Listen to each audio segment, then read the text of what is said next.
My name is Darcy Hollowell, and I've been a licensed electrician for 9 years. Not because I stumbled into it, not because something better didn't work out. I have a degree in communications sitting in a frame in my spare room, and I have used it exactly once, to argue my way through a zoning permit hearing with a city inspector who underestimated me. I chose this work because it made sense to me in a way nothing else ever had. Electricity follows rules. You learn the rules, you respect them, you do the work right, and the lights come on. Every time. I run my own crew now.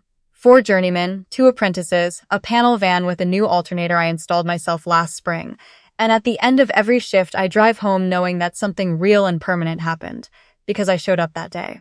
The lights in a building somewhere are on, because I made sure they would be. I have never once been ashamed of that. Not until my brother made me feel like I should be. The call came on a Wednesday in early December.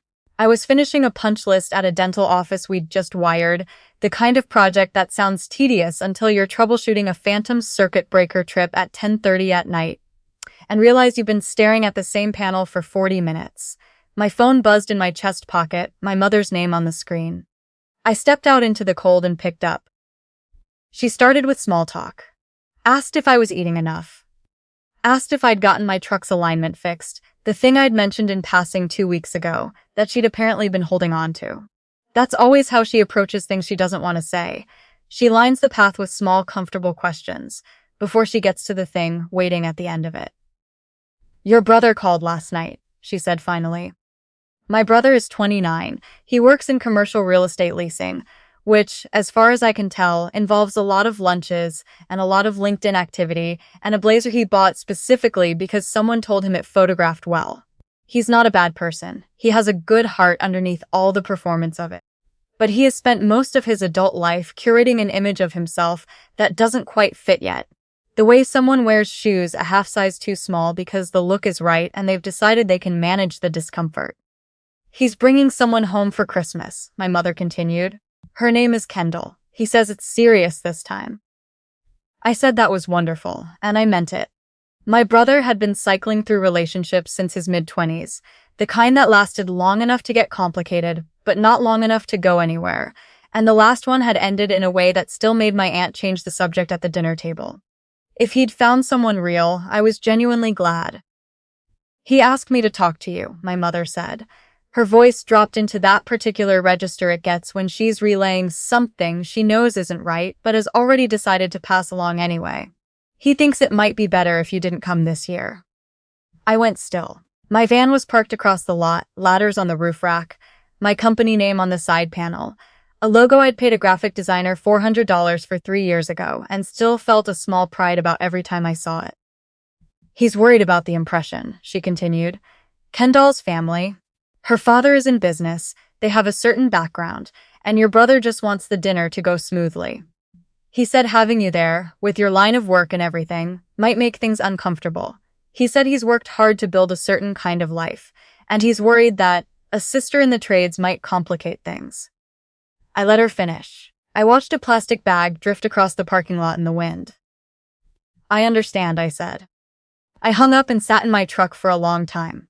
Long enough that my apprentice knocked on the window eventually, a worried look on his face. I told him to go finish the punch list. I'd be right in.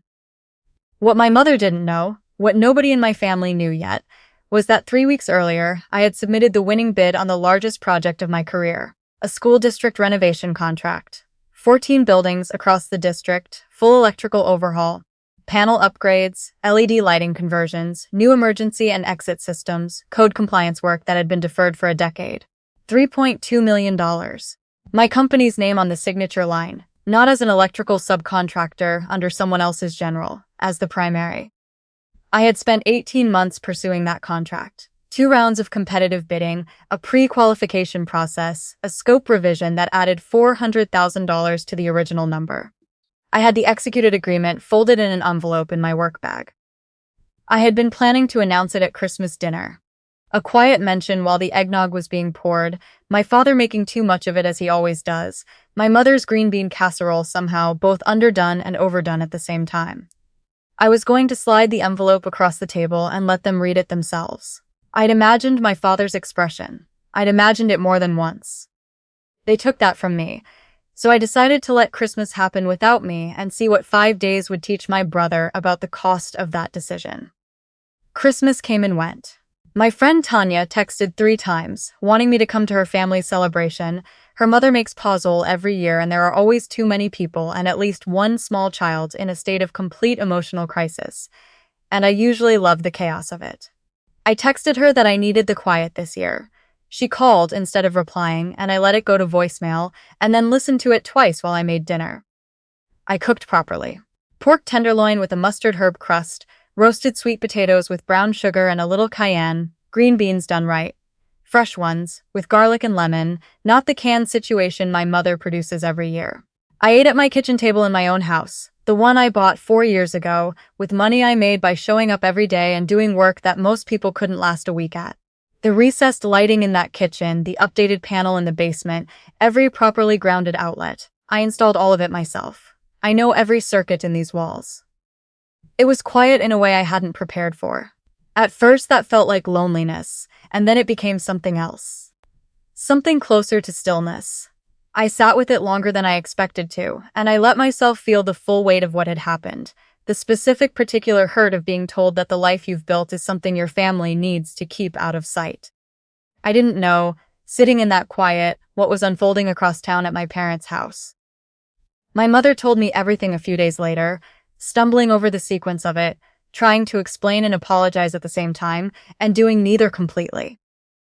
Kendall, she said, paid close attention to everything, asked questions the way someone does when they're genuinely curious, not making conversation. Dinner had started ordinarily enough. My brother had done what he does in situations where he's nervous, talked a great deal, filled every pause before it could settle, mentioned his work and his neighborhood and a conference he'd attended. He said at some point in passing that his family was a career-oriented bunch, professional people. Kendall had listened and then asked if he had siblings. He said he had one sister. She asked what I did. My brother said I worked in the electrical trades. He said it the way you'd mention a mild inconvenience. Not hidden exactly, just held at arm's length, like something you've decided not to make a thing of. Kendall set her fork down. She asked what kind of electrical work. He said he didn't know the specifics. She asked whether I ran my own crew or worked under a contractor. He said he assumed I just worked on job sites. She asked, her voice still level, why I wasn't at dinner. My brother laughed. The short, deflecting kind he does when he hasn't prepared for a question.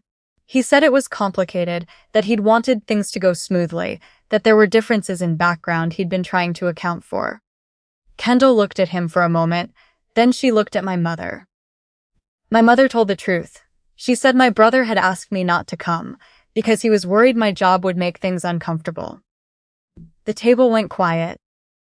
Kendall said, without raising her voice or reaching for drama, that she found that deeply strange.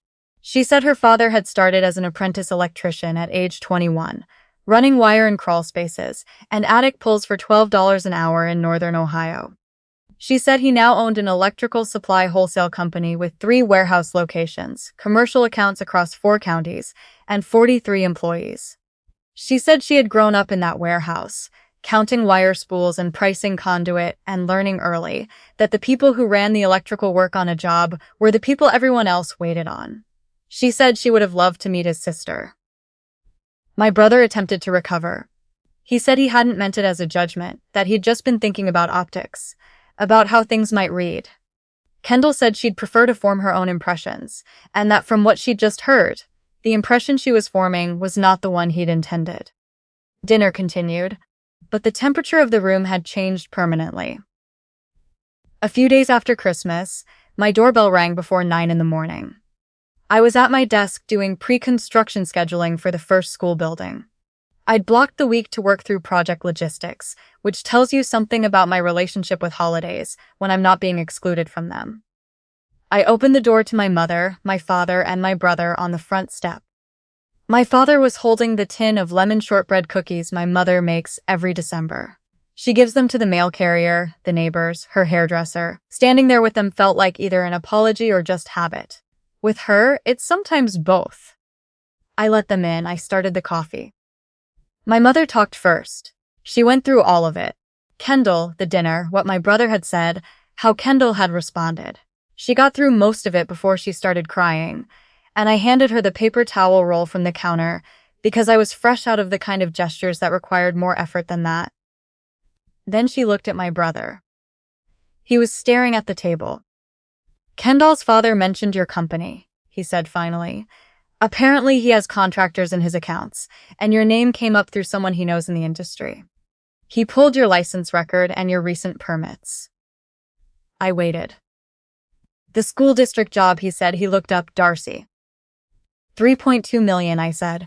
The scope revision brought it up from the original number. My father made a sound I don't have a word for. Part breath, part laugh, part something he'd been sitting on for a long time without knowing it. The silence that followed was one of the most complete silences I have ever sat inside. The refrigerator hummed. My neighbor was blowing leaves somewhere down the block. My brother looked at the table and then at me and then at the cookies, as if the cookies had perspective he hadn't considered. My father said he was proud of me. He said it plainly, the way he says things when he means them without ornamentation. He is not a man who says things like that easily, which is why it landed the way it did. I thanked him, and I told him calmly that it would have been good to hear it before I was uninvited from my own family's Christmas. He nodded. He didn't argue with that. My mother cried more. I let her. Some things need to be felt completely before they can be addressed, and I was not going to shortcut that process on her behalf. My brother apologized. It wasn't a clean apology. There was reasoning braided through it, some explaining of what he'd been thinking, an attempt to make the logic of it sound less bad than it was. But underneath the explanations, there was something real. He was looking at what he'd done without flinching away from it, maybe for the first time. That was worth something. I told him what I needed him to understand. Not just the dinner, but the assumption underneath it. That 9 years of work and a contractor's license and a company I had built from one truck and a journeyman card were something to be kept out of sight. That my mother had passed that message along without questioning it. That both of those things were what had actually hurt. My mother apologized next. That one took longer, and it was the one that mattered more to me in the end. Kendall reached out the following week. She said she'd gotten my number through my brother and hoped that was all right, and that she felt she owed me a conversation if I was open to it. I told her she didn't owe me anything, but I'd take the coffee. We met at a diner near my shop. The kind of place that's been open since before either of us was born. Counter still original, coffee still bad in the specific way that becomes comforting over time. She showed up in work boots. I noticed immediately, the way you notice when someone's first language is the same as yours. We talked for almost 2.5 hours. She told me about growing up in her father's warehouse, about reading price sheets before she learned long division, about the particular respect her family had for people who ran field work. The electricians, the plumbers, the ironworkers. Because her family knew exactly how much those people kept everything else running. I told her about my first real commercial job, a 3-story medical building, and how I'd called my journeyman mentor at midnight because I'd second-guessed my load calculations and needed a voice I trusted to walk me through it before I signed off. We talked for 2 hours like two people who had lived inside the same world from different angles. Before we left, she said she hoped my brother understood what he'd nearly done. Not just to me, but to himself. I told her I thought he was beginning to. Her father called me 2 weeks later. He introduced himself by his first name, said Kendall had told him about me, and that he'd since heard my company mentioned independently by 2 contractors in his network in the same week, which he said he found meaningful. He said he'd looked at our permitted project history and liked what he saw in terms of scope management and how we handled material procurement on commercial work. He asked if I had time to talk about what his company was looking to build in the spring. I told him I had more than time for that conversation. We talked for an hour. He said his company was looking to build stronger relationships with mid-size contractors. The size that was doing serious commercial work, but still had an owner who answered the phone directly. He said a company like mine was exactly the profile he'd been looking for. We met in person the following week at his main warehouse. It smelled like wire spool lubricant and fresh conduit. I felt completely at home. My brother is still with Kendall. I think they're well matched. She studies him in the ways he needs it, and he makes her laugh, which she clearly values in a person. We had dinner together last month, all of us at the table. I brought wine and the lemon shortbread cookies, the recipe for which I'd asked my mother to teach me, and she'd seemed quietly grateful to be asked. Nobody named the previous Christmas directly. We didn't need to. What I keep returning to when I think through all of it is this. My brother wanted to trim me out of the frame. To present a version of his life where the woman in work boots and the truck with the ladders on the roof didn't exist, or at least wasn't visible. And in doing that, he placed me, through my absence, through the shaped empty space I left at that table, directly in front of the exact people I needed to know. Kendall sat at a dinner where I'd been removed from the picture, and she noticed I was missing. She came looking for what had been cut out. He tried to make me smaller. Instead, he opened a door I didn't know was there. I'm still in my work boots. I still take calls before sunrise when a job site has a problem that can't wait. I still drive a truck with my name on the side, and I still feel that same small pride every time I see it. And when someone asks me what I do, I tell them the way it deserves to be said. I'm an electrical contractor. I build the thing that makes everything else work.